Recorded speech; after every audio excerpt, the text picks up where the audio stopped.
Estamos de volta com o seu guia definitivo do Código Civil Brasileiro, artigo por artigo sendo comentado para você.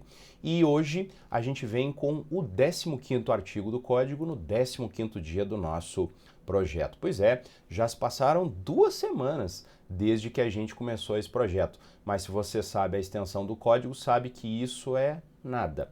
A gente tem bastante tempo ainda para falar sobre o Código Civil. E a gente segue no título 1, livro 1, capítulo 2, falando sobre os direitos de personalidade. E, do mesmo modo que os 2 artigos anteriores, a gente continua falando sobre o direito ao próprio corpo.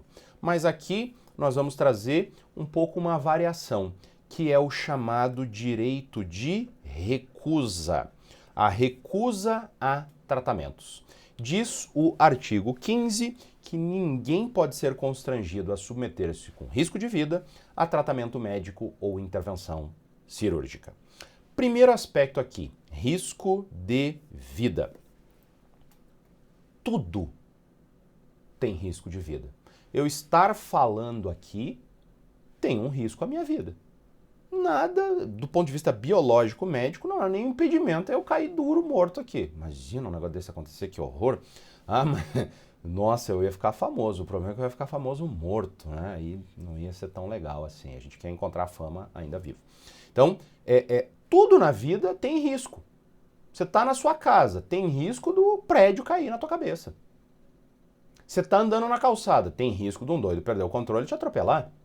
Você está trabalhando no computador, tem risco de dar um choque elétrico, sabe Deus como, e atingir você, você morrer eletrocutado. Tem risco de você estar conversando com um amigo e ele fazer algum tipo de piada, alguma coisa que dá um negócio e morre, infarta. Dá um AVC, sei lá. Estar vivo é um risco de vida. Há risco à sua vida apenas por estar vivo. Veja, por isso eu vou falar que qualquer tipo de intervenção médica ou tratamento vai me gerar risco de vida? Claro que não.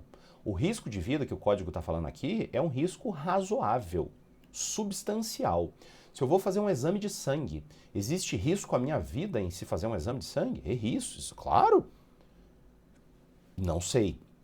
Fonte, vozes da minha cabeça. Mas deve ser tipo 0,00000000001% de risco de morrer fazendo um exame de sangue. É baixíssimo o risco. Agora, vou fazer um teste cardíaco. Dependendo da idade da pessoa e da condição física, o risco é 1%. Veja que ainda assim é muito pequeno. Então, quando nós estamos falando de risco de vida, é aquilo que na medicina chama de taxa de morbidade. Taxa de morbidade é a chance de você morrer. Qual que é a chance de você morrer fazendo determinado tratamento médico? Você vai fazer um transplante de coração. O risco de morrer aqui é grande. Então, o risco de vida, ele precisa ser analisado não apenas do ponto de vista estatístico, mas do ponto de vista de qualidade de vida também. Olha, meu filho, você pode fazer aqui, o exemplo das pessoas com câncer é muito bom de se visualizar. Existem tratamentos contra o câncer que são tratamentos bastante duros, drásticos, quando a pessoa descobre aquele câncer num estado mais avançado já. Olha, dá para fazer aqui a químio, rádio. Se não fizer, provavelmente em 3 meses, 6 meses você está morrendo. Vai morrer. 6 meses, vai morrer. Se fizer, creio eu que você consiga aí 1, 2 anos de vida, pelo menos. Só que assim, o tratamento é pesadíssimo. Muito ruim, você vai ficar hospitalizado e tal. Obrigado. Não quero. Aí vem a possibilidade de recusa, que é o que o artigo 15 protege. Nós temos um outro exemplo muito famoso, que são as pessoas que são devotas aí, que creem e que seguem a religião, né, os testemunhas de Jeová. Os testemunhas de Jeová têm uma restrição em receber sangue e produto sanguíneo. Existe um risco na transfusão sanguínea? Existe. Hoje ele é muito mais administrável do que antigamente. Antigamente a probabilidade, a taxa de morbidade em transfusão sanguínea era bastante alta. Hoje é relativamente mais baixa, mas existe um elemento religioso vinculado. Eu vou forçar a pessoa a receber sangue sendo que ela não quer? Veja, faz sentido essa proteção da vida nesse nível? Eu proteger a vida da pessoa para que ela passe a ter o resto da vida dela uma vida indigna, segundo os preceitos morais dela? Eu posso achar a perspectiva religiosa da pessoa ruim, mas isso sou eu. Eu tenho certeza que ela tem perspectiva moral que acha ruim o que eu acho. Veja, a liberdade de crença ela precisa ser levada a sério. Bastante a sério. Tem gente que acredita em cada coisa, cada religião tem uma crença que você olha pela outra, fala, gente, que pessoal besta acredita num negócio desse. Não faz sentido isso, do ponto de vista racional. Então, a gente tem que tomar esse cuidado, para ao medir o outro não usar a minha régua. A minha régua é adequada para a minha medida, não para a medida dele. Então, há aqui uma série de discussões, no caso dos testemunhas de Jeová. Maior capaz no exercício de suas razões livre.